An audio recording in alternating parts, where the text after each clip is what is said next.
Assalamualaikum sahabat yang budiman. Kali ini kita bicara mengenai sejarah. Saat ini kita akan menceritakan buku yang menarik berjudul Takdir Riwayat Pangeran Diponegoro dari tahun 1785 sampai 1855. Karangan Peter Carey. Perkawinan pertama dan komunitas Tegal Rejo. Setelah nenek buyutnya wafat, 17 Oktober tahun 1803, Diponegoro agaknya mengintensifkan hubungan dengan kaum ulama yang tinggal di desa-desa sekitar Tegal Rejo. Perkembangan penting di sini adalah perkawinannya pada sekitar tahun 1803 dengan putri seorang guru agama dari daerah Sleman, sebelah utara Yogyakarta. Mempelai wanitanya Raden Ayu Retno Madu Brongto adalah putri kedua Kiai Gede Dadapan, ulama terkemuka dari desa Dadapan, dekat Tempel.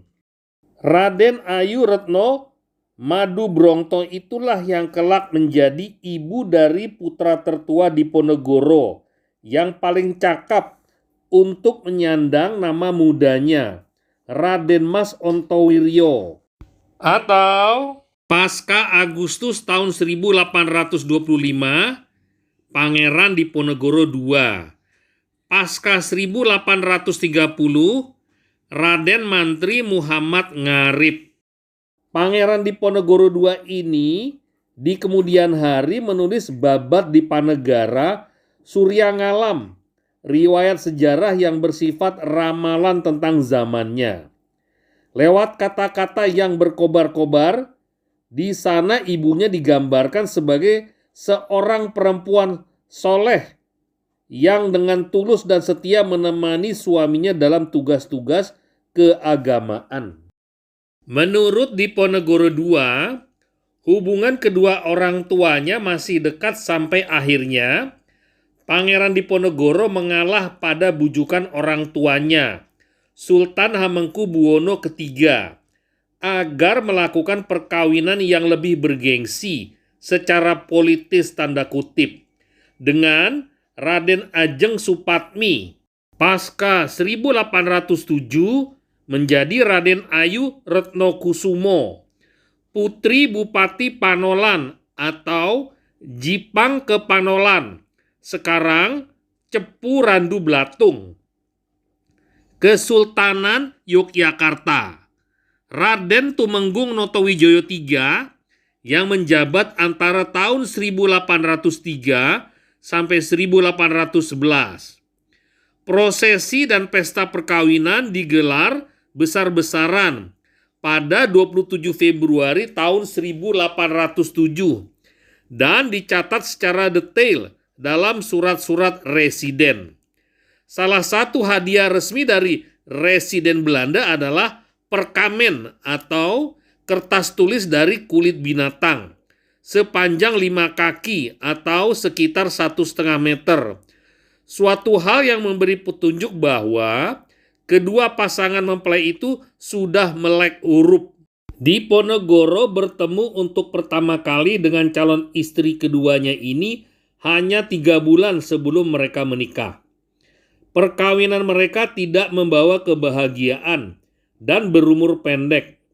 Dalam autobiografinya, sang pangeran tidak pernah sekalipun menyebut-nyebut istrinya yang satu ini, yang tampaknya dipisahkan dari suaminya pada saat kelahiran putra mereka yang pertama dan satu-satunya, yang kelak menyandang nama Pangeran Diponingrat, lahir sekitar tahun 1808, meninggal sesudah Maret tahun 1856.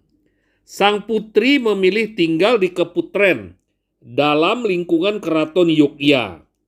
Dalam pandangan Diponegoro II, Ia juga berperilaku arogan dan tidak adil terhadap istri pertama ayahnya, ibundanya, Madung Brongto, seorang perempuan yang berasal dari kelas sosial lebih rendah yang wafat dalam usia muda sebelum pecahnya Perang Jawa. Di samping para ulama yang tinggal di daerah pedesaan, Diponegoro juga memiliki banyak kawan di kalangan elit Keraton Jogja yang tertarik pada agama Islam. Ia misalnya berteman dengan keluarga Danurejan yang sudah kita lihat. Berperan penting di sini.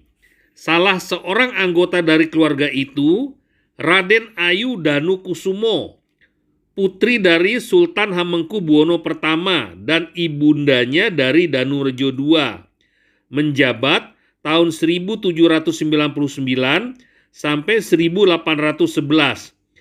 Mendapat rasa hormat khusus sang pangeran. Putri ini disebut dalam babat sebagai lawan tandingnya main catur, permainan yang sangat ia gemari. Putri itu juga mengesankan karena pengetahuannya tentang literatur Islam Jawa dan penguasaan aksara pegon atau bahasa Jawa yang ditulis dalam huruf Arab. Kedua kemahiran yang dikagumi Diponegoro. Dinasti-dinasti priyayi, pejabat tinggi keraton lainnya yang tertarik pada Islam adalah keluarga Wirogunan dan Kertodirjan. Dua keluarga ini sangat dekat di hati pangeran melalui pengabdian mereka sebagai pejabat tinggi di Kadipaten.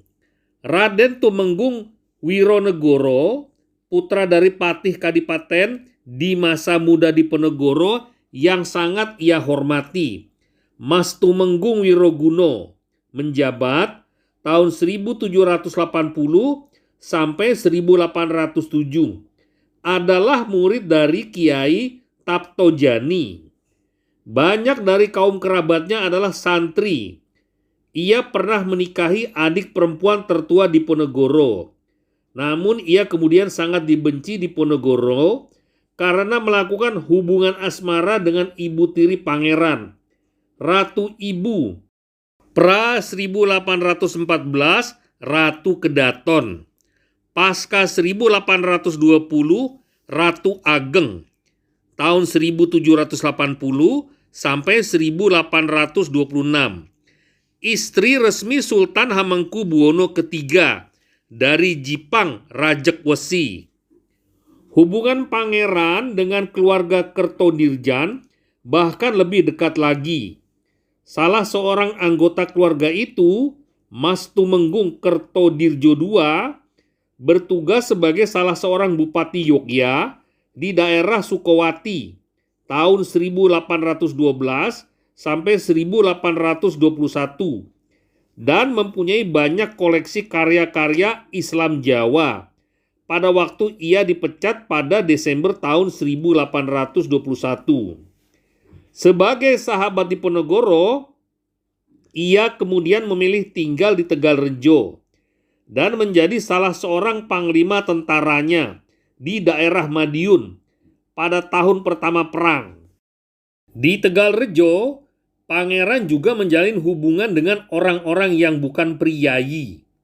Salah satunya dengan Syekh Abdul Ahmad bin Abdullah Al-Ansari, laki-laki Arab dari Jeddah, yang menikah dengan putri Pangeran Blitar pertama tahun 1784 sampai 1827, putra Sultan Hamengkubuwono I.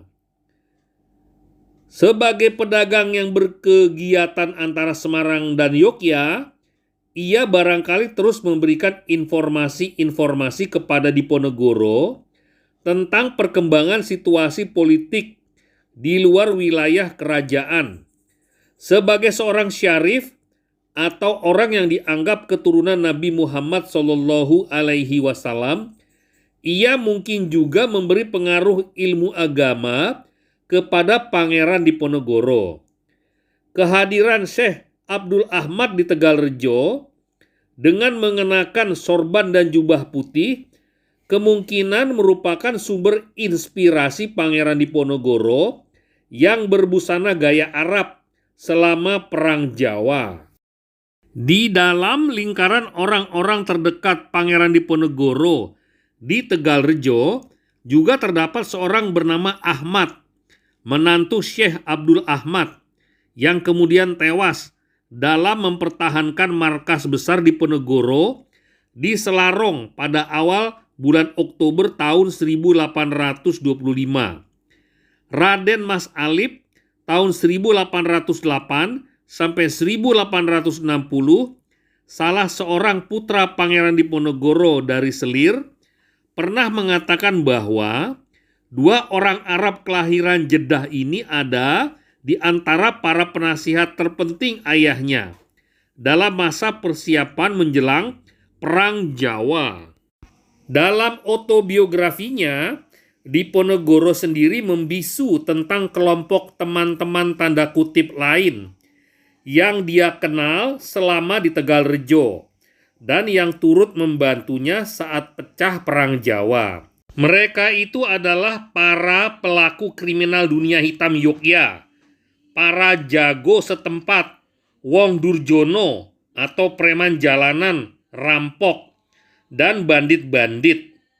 Di antara mereka ada bandit-bandit yang beroperasi di tempat penyeberangan di Mangiran dan Kamijoro di Kaliprogo, serta dan para pemburu macan atau mantri tuwo buru asar Jelegong, Kulon Progo, yang diperintahkan untuk mempersiapkan senjata-senjata dan tempat perlindungan bagi pengikut Diponegoro ketika harus mengungsi dari Tegalrejo dari tanggal 20 sampai 21 Juli 1825. Kontak-kontak Pangeran Diponegoro dengan para bandit itu menjadi topik yang memancing komentar yang kurang nyaman, yang bahkan sudah muncul pada masa hidup sang pangeran sendiri. Babat Diponegoro versi Surakarta berbicara tentang pangeran yang berbaur dengan sampah masyarakat tanda kutip Akanti Wong Urakan, dan sebuah teks lain yakni buku Kedung Kebo menyebut sekutu-sekutu Wong Durjono itu sebagai perampok, bukan manusia petarung, hanya memasuki pasar untuk mengangkut makanan.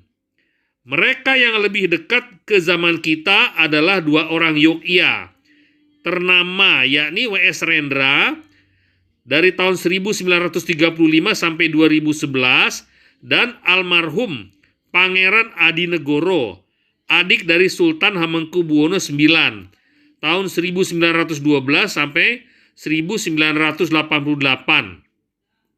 Berkuasa 1940 sampai 1988.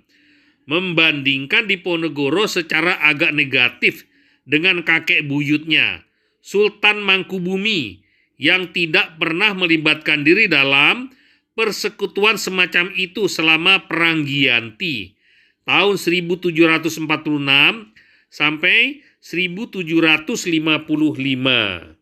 Sampai di sini dulu sahabat, kita lanjutkan ke video lainnya.